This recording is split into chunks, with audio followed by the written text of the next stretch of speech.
Hello friends, welcome everybody. सभी का स्वागत है मेरे चैनल संस्कृत स्टूडियो पर। इस चैनल पर डाले गए सभी वीडियो एक छोटा सा प्रयास है कि आप सभी कॉम्पिटिटिव एग्जाम के लिए फाइट कर रहे जो स्टूडेंट हैं, जो कोई अपकमिंग एग्जाम के लिए किसी भी एग्जाम के लिए आप संस्कृत को पढ़ते हैं, आप सभी के लिए ये चैनल आपके लिए हेल्पफुल रहेगा। जो यहाँ पर वीडियोस डाले जा रहे हैं आपके अपकमिंग किसी भी एग्जाम के लिए हेल्पफुल रहने वाले हैं। स्टूडेंट्स, हमारा टॉपिक चल रहा था समास, और समास के इससे पहले 2 वीडियोस डाले जा चुके हैं। आप ने अभी तक वो वीडियोस नहीं देखे हैं तो उनको देख लीजिएगा। और हमने स्टार्ट किया था अव्ययी भाव समास को, उसको थोड़ा सा हम एक ग्लिम्स के रूप में देख लेते हैं। जहां तक पढ़ा है रिवाइज कर लेते हैं, उसके बाद आज के टॉपिक को कंटिन्यू करेंगे। ओके, और अव्ययी भाव समास को हम बहुत ही आसान तरीके से सीखेंगे। समास जितने भी हैं आपके संस्कृत में ऐड किए हुए हैं, सब कुछ बहुत ही ट्रिकी तरीके से हम देखने वाले हैं। ओके, चलिए, रेडी हैं आप सभी? स्टार्ट करते हैं अव्ययी भाव समास का। ठीक है, देखिए कैसा होता है। प्रायः पूर्व पद प्रधान होता है, नित्य नपुंसकलिंग में होता है, अव्यय बन जाने पर आदि विभक्ति का लोप हो जाता है। और हमने यहाँ पर पिछली क्लास में ये डिस्कस भी किया था कि ये जो अव्ययी भाव समास विधायक सूत्र है, ये क्या बता रहा है कि 16 अव्यय उपसर्ग या निपात जो हैं ये प्रयुक्त होते हैं अव्ययी भाव समास में। अब ये कहाँ पे प्रयुक्त होंगे? प्रथम पद में, प्रायः प्रथम पद में ही होंगे, जो कि प्रायः पूर्व पद प्रधान कह रहा है ना, तो सारे अव्यय उपसर्ग या निपात जो है पूर्व पद में ही रहेंगे। ओके, चलें। यहाँ से हमने पढ़ लिया था विभक्ति, समीप, समृद्धि अर्थ में जो हुए थे, इन सभी अवयवों को हम देख चुके हैं। एक बार फिर से देख लीजिए। अधि उपसर्ग है, विभक्ति अर्थ में होता है अधि हरि, और विग्रह ऐसा होगा हरौ इति। अधिग्रामम ग्रामे इति। उप अव्यय जो है समीपार्थक अव्यय है। उपकृष्णम, विग्रह कैसा रहेगा? कृष्ण से समीपम। उपगंगम, गंगाया समीपम। सु अव्यय जो है समृद्धि अर्थ में होता है। सुमगधम, मगधानाम समृद्धि। सुभिक्षम, भिक्षाणाम समृद्धि। सुमद्रम, मद्राणाम समृद्धि। इस प्रकार से लिखा जाएगा। ओके, चलिए, इसके बाद ये सारे भी हम कर चुके हैं, एक बार इनको भी देख लेते हैं। दुर अव्यय जो है व्यर्धी, व्यर्धी का मतलब है नाश अर्थ में प्रयुक्त होता है। दुर्मूढ़म, मूढ़ा नाम व्यर्धी। दुर्यवनम, यवना नाम व्यर्धी। इस प्रकार से अब ये देखिए, निरअव्यय जो है ये अभाव अर्थ में प्रयुक्त होता है। और कैसा शब्द बनाता है? निर्विघ्नम। समास समस्त पद यहाँ पे लिखे हुए हैं, तो कैसा बना रहा है? निर्विघ्नम, विघ्नानाम अभावः। निर्जनम, जनानाम अभावः। इस प्रकार से इनके विग्रह भी होंगे। तो मैंने आपको पिछली क्लास में भी बता दिया था कि इधर जो चीजें लिखी हुई है 98% चांसेस में आपको यहाँ पर दिखेगी। ये जो है ये सारी इधर दिखेंगी विग्रह पद में, इसलिए यहाँ पे ये अर्थ लिखे हुए हैं। अति, अति अव्यय 2 प्रकार से प्रयुक्त होता है। एक तो है नाश अर्थ में, और एक होता है असमयोजित अर्थ में। अति का मतलब अभी तक आप हिंदी से लगाएंगे तो आपको अभी तक यही पता है अत्यधिक अर्थ में होता है, लेकिन यहाँ पर ये अत्यधिक अर्थ में नहीं है। अति अव्यय अभी यहाँ पे नाश अर्थ में है। अत्यय आपको दिखेगा विग्रह पद में। अत्यय का मतलब है नाश। अति हिमम, हिमस्य अत्यय। अति छायम, छायाया अत्यय। और यहाँ पर देखें अति जो अव्यय फिर से आया है एक बार, ये असमयोजित अर्थ में है। असंप्रति, संप्रति मतलब अभी, असंप्रति मतलब अभी नहीं। असमयोजित का तात्पर्य क्या है? अभी उचित नहीं है। तो यहाँ पर देखें निद्रा संप्रति न युज्यते, अति निद्रम का विग्रह होगा, मतलब कि सोना अभी उचित नहीं है। अति हासम, हास संप्रति न युज्यते। अति क्रीड़म भी हो सकता है, क्रीड़ा संप्रति न युज्यते। इस प्रकार से कोई भी शब्द बन सकते हैं। विग्रह पद में आपको क्या दिखेगा? संप्रति न युज्यते। ओके, यहाँ तक स्टूडेंट्स हम पढ़ चुके थे, केवल आपको रिवीजन के लिए मैंने ये चीज बताई है।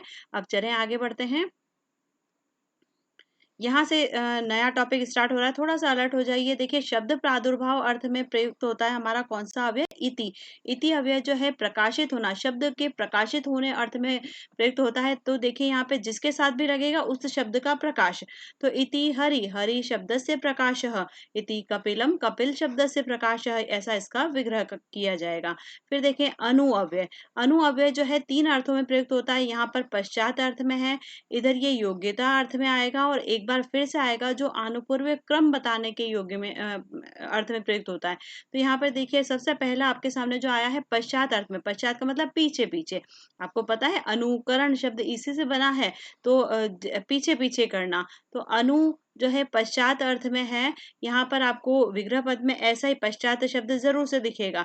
तो शब्द देखिए समस्त पद कैसा है, अनु विष्णु मतलब विष्णु के पश्चात। तो यहाँ पर देखिए आप विग्रह करते समय विभक्ति कौन सी लगानी, षष्ठी विभक्ति, इधर भी षष्ठी विभक्ति लगाई है। और मैंने कल पिछली क्लास में भी आपको यही बताया था कि मोस्टली जो विग्रह हम करेंगे 98% चांसेस में आपको षष्ठी विभक्ति ही लगानी, कहीं पे तृतीया लगेगी और कभी पहले वाले में जो विभक्ति अर्थ में अधि प्रयुक्त हुआ था वहां पे सप्तमी लगाइए, बाकी सब जगहों पर विभक्ति षष्ठी लगाएंगे।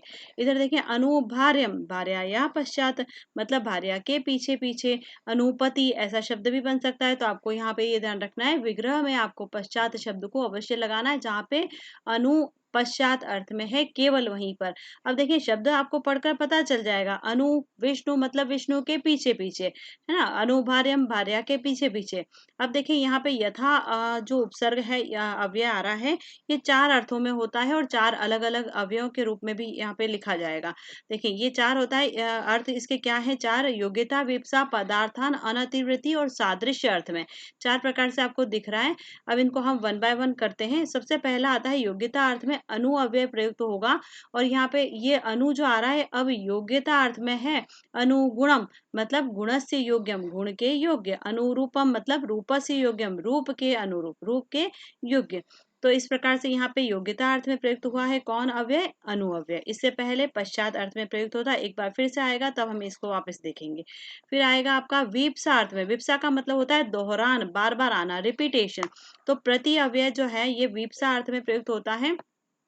और देखिए प्रत्येकम ऐसा समस्त पद है, तो विग्रह पद क्या रहेगा, एकम एकम प्रति, पीछे जो शब्द है इसको दोहरान हो जाएगा, एकम एकम प्रति, प्रतिदिनम दिनम दिनम प्रति। इस प्रकार से इनके विग्रह रहेंगे। आपको ध्यान रखना है कि इस प्रकार से विग्रह करना बहुत ज्यादा इंपॉर्टेंट है।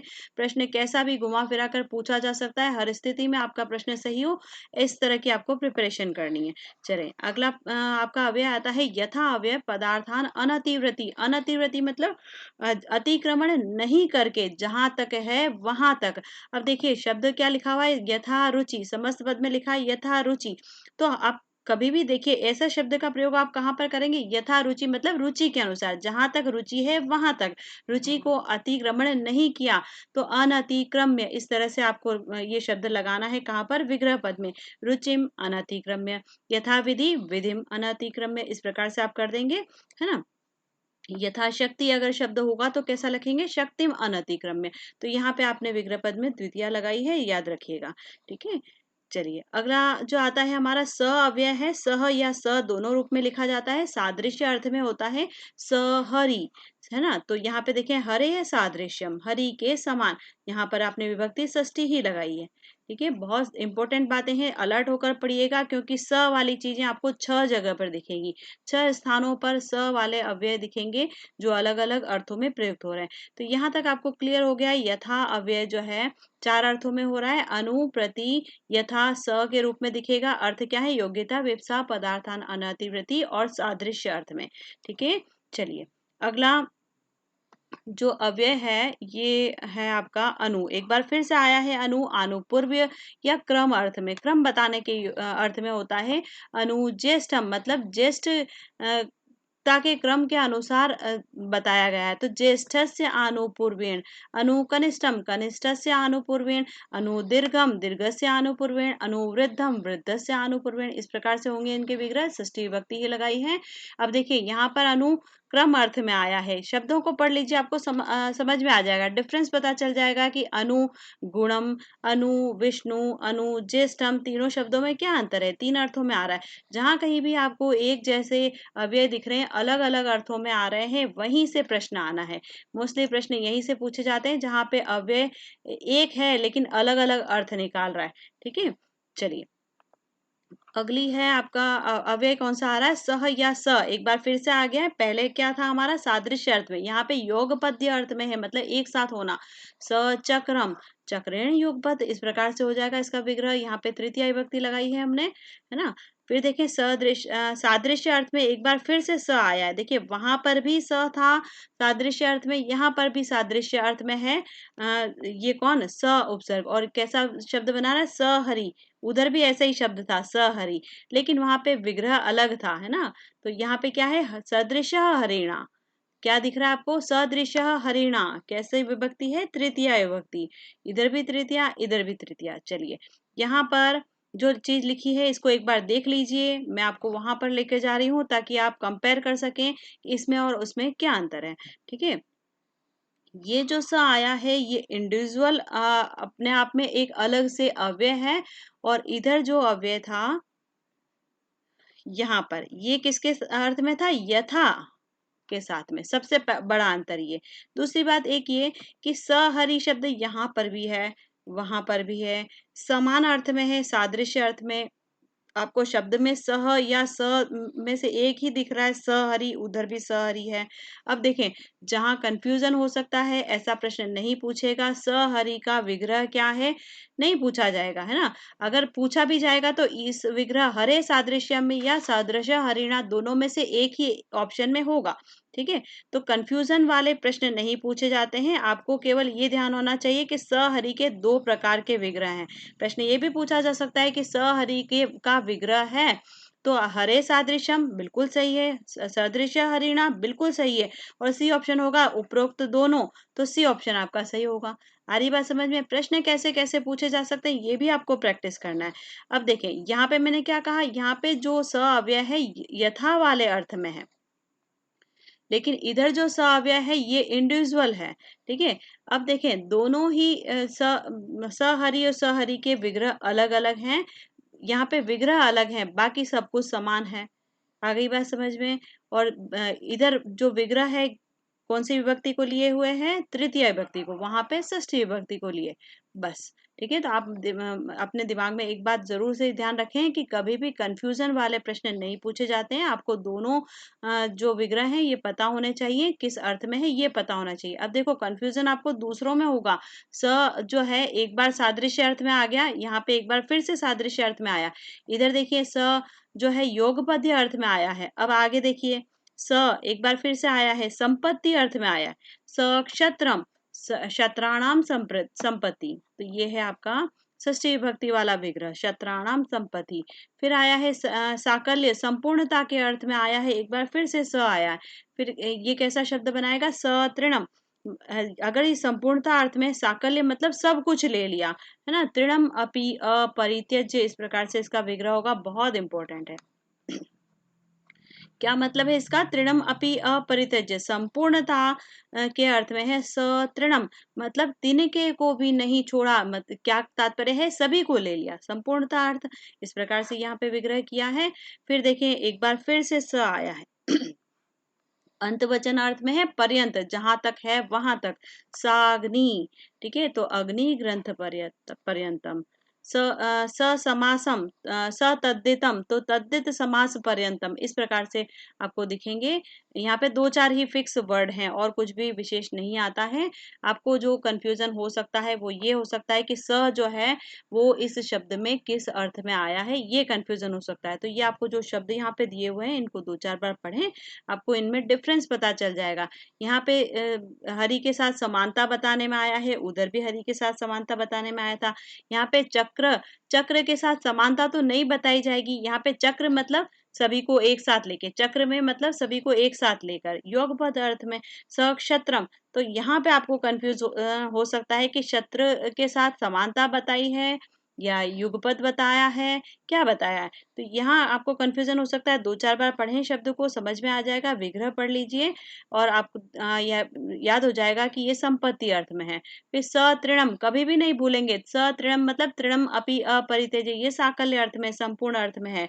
स अग्नि मतलब अग्नि ग्रंथ पर्यंतम, ये है अंत वचन, पर्यंत अर्थ में है। ओके, चलिए यहाँ तक हो चुके हैं हमारे अव्ययी भाव समास की बात, जहाँ पे 16 हमने अव्यय, उपसर्ग या निपात देख लिए हैं जो सभी अलग अलग अर्थों में प्रयुक्त हुए हैं। और अभी मैं आपको एक बात और बता दूं कि यहाँ पे प्रश्न कैसे बनते हैं। देखिए अभी अभी मैंने डिस्कस भी किया था, एक बार फिर से बता रही हूँ। प्रश्न मोस्टली वहीं से बनाकर उठाकर पूछा जाता है जहां पर एक ही अव्यय के 2 से 4 अर्थ निकल रहे हैं। तो यहाँ पर देखिए अनु अव्यय आपको दिख रहा है जो 2 से 4 तीन अर्थों में आ रहा है। फिर आपने देखा है स अव्यय जो है ये भी आपको कितने 5-6 अर्थों में 6 बार आ गया है, तो 5 अर्थों में ये आया है ना। फिर और मैं आपको बता देती हूँ जैसे ये अति है, ये भी आपको दो अर्थों में दिख रहा है ना। और ये शब्द जो दुर है, निर है, ये किस किस अर्थों में आते हैं? अत्यधिक अर्थ में नहीं है। इन शब्दों को आप दो चार बार पढ़ेंगे, आपको समझ में आ जाएगा कि इनका कहाँ पे क्या प्रयोग हुआ है, किस अर्थ में प्रयुक्त हो रहे हैं और किस तरह के इनके विग्रह बनते हैं। ओके स्टूडेंट्स, आई होप कि आपको बहुत अच्छे से समझ में आया होगा। मैंने अपना बहुत अच्छे से प्रयास किया है आपको समझाने का, और कमेंट सेक्शन आप ही के लिए है। कहीं पर भी कोई डाउट रहता है, नहीं समझ में आ रहा है और इजी करके समझना चाहते हैं, बताइएगा, मैं इसको और ट्रिकी तरीके से आपको समझा दूंगी। बस एक बात यह है कि मैटर जो है सब कुछ आपका रिवीजन पे डिपेंड करता है, सब कुछ रिवीजन पे डिपेंड करता है। सारी चीजें दोहरान मांगती है, चीजें एक बार में जरूरी नहीं है कि समझ में आए। एक बार पढ़ते हैं हम, थोड़ा थोड़ा समझ में आता है, दूसरी बार में थोड़ा और समझ में आता है। संस्कृत है ना, थोड़ा सा टफ है, तो थोड़ा सा धैर्य रखिए और दो चार बार पढ़ें, समझ में आ जाएगा। दूसरी तीसरी बार में और अच्छे से समझ में आता है और चौथी बार में याद होने लगता है। बस आप डिपेंड आप पे करता है कि आप उस चौथी स्टेप तक कब जाते हैं। ठीक है, तो ये आप पे ही डिपेंड करता है कि आप कितना जल्दी सीखना चाह रहे हैं। फटाफट से रिवीजन करिए, और कहीं पे कोई प्रॉब्लम आती है, आपको नहीं याद होता है, कुछ भी है, तो आप बताइए। आपका संदेह निश्चित रूप से अगले वीडियो में क्लियर किया जाएगा। और अब मिलते हैं, यहाँ पे अव्ययी भाव हमारा हो चुका है। ये अगले वीडियो में मिलेंगे हम अव्ययी भाव समास के आगे का पार्ट कंप्लीट करने के लिए। ये है बच्चों अपवाद, बहुत इंपॉर्टेंट। देखिए, अभी तक आपने अव्ययी भाव समास की सारी चीजें पढ़ ली है। अव्ययी भाव समास के अपवाद आए हैं। थोड़ा सा आप यहाँ पर ये देख लीजिए कि कभी भी आप लोग अभी तक आपको जो पता है उस ज्ञान के आधार पर आपको कोई भी संख्यावाची शब्द का पूर्व पद संख्यावाची वाला कोई समास दिखता है तो आप सीधा सा उसे द्विगु कर देते हैं। जैसे कि द्वियमुनम। अगर आपको नियम नहीं पता है, अपवाद के सूत्र नहीं पता है, तो आप लोग क्या कर देंगे, इसको सीधा सा द्विगु में ले जाएंगे। लेकिन मैं आपको बताऊं कि नदी भीष्ट एक सूत्र है। ये सूत्र कहता है कि जहां कहीं भी नदीवाची शब्दों के साथ में और नदी के नाम के साथ कभी भी आपको संख्यावाची शब्द दिख जाता है तो वो शब्द कभी भी द्विगु में नहीं जाता है, सीधा अव्ययी भाव में आ जाएगा। यह द्विगु का अपवाद है। लेकिन उदाहरण कहाँ पे आ रहे हैं? अव्ययी भाव में, इसलिए मैंने यहाँ पे इसको मेंशन कर दिया है। जैसे ही उदाहरण देख लीजिए आप, सप्त गोदावरम, पंचनदम, द्वियमुनम, इस तरह से कुछ भी उदाहरण हो सकते हैं जहाँ पे नदीवाची शब्द या नदी का नाम है ना, तो इस तरह के आपको दिखेंगे। और आप देखिए यहाँ पे जो विग्रह किया हुआ है यहाँ पे भी बिल्कुल द्विगु जैसा है, समाहार अर्थ में ही आता है द्विगु। तो आपको यहाँ पे बिल्कुल द्विगु जैसा ही दिखेगा, फिर भी द्विगु में नहीं आ रहा है। ये अव्ययी भाव का उदाहरण है। दूसरा सूत्र है संख्या वंचन, ये भी अपवाद सूत्र है। ये क्या कह रहा है, हमारे दो प्रकार के वंश होते हैं, एक तो होता है जन्म परंपरा का, दूसरा होता है गुरु परंपरा। विद्या जहाँ से हम अर्जित करते हैं वो गुरु परंपरा का वंश होता है। जैसे कि भारद्वाज वंश है, मुनि वंश है, तो ये आपको मुनि, भारद्वाज, इन शब्दों के साथ में कभी भी संख्यावाची शब्द दिखता है, जैसे द्विमुनि, त्रिमुनि, एक विंशति भारद्वाज, तो यहाँ पर आपको ध्यान रखना है, इन शब्दों के साथ संख्यावाची शब्दों का प्रयोग होने पर कभी भी द्विगु में नहीं जाएगा, सीधा सा अव्ययी भाव में आ जाएगा। ये भी द्विगु का जो है क्या अपवाद है, और ये अव्ययी भाव के ही उदाहरण है, इसीलिए यहाँ पे बताया जा रहा है। बहुत इंपॉर्टेंट है, मोस्ट इंपॉर्टेंट समझ के इसे मार्क कर देते हैं, और इसको मोस्ट इंपॉर्टेंट समझ कर ही आप याद करेंगे। स्टूडेंट्स, आई होप कि आप साथ साथ में नोट्स बना रहे होंगे। यहाँ से बिल्कुल सिस्टमेटिक प्रॉपर तरीके से आप वीडियोस डाले जा रहे हैं। बस आपको इस वीडियो को देख कर नोट्स बनाते जाना है, आपका नोट्स एकदम परफेक्टली प्रिपेयर होगा। और उस नोट्स को केवल रजिस्टर में नहीं रखना है, यहाँ पर भी बिठाना है। तो इसलिए ड्यूटी आपकी है कि उसको लिखने के बाद दो चार बार खुद पढ़ लें, और जैसे ही नेक्स्ट वीडियो आता है उसका नोटिफिकेशन आपको मिल सके, इसके लिए आपको क्या करना है, आपको पता है, बेल आइकन को प्रेस करना है। चैनल को सब्सक्राइब कर लीजिए अगर अभी तक नहीं किया है तो, और जितने भी वीडियोस पहले डाले गए हैं उनको भी देख लीजिएगा समय रहते। रोज नया एक वीडियो डाला जा रहा है, और बहुत सारे टॉपिक हम कंप्लीट कर चुके हैं। अभी समास का टॉपिक चल रहा है, बहुत जल्दी इसे भी कंप्लीट करेंगे। अव्ययी भाव समास आज हमारा समाप्त हो चुका है, द एंड हो चुका है। कल से नया समास हम स्टार्ट करेंगे, बहुत ही शानदार तरीके से, ट्रिकी तरीके से, और कंपटीशन एग्जाम के रेफरेंस से हम यहाँ से पढ़ रहे हैं। स्टूडेंट्स चैनल को सब्सक्राइब करें, वीडियो को ज़्यादा से ज़्यादा शेयर करें ताकि जो ज़रूरतमंद स्टूडेंट्स हैं उन तक ये वीडियोस पहुंच सकें।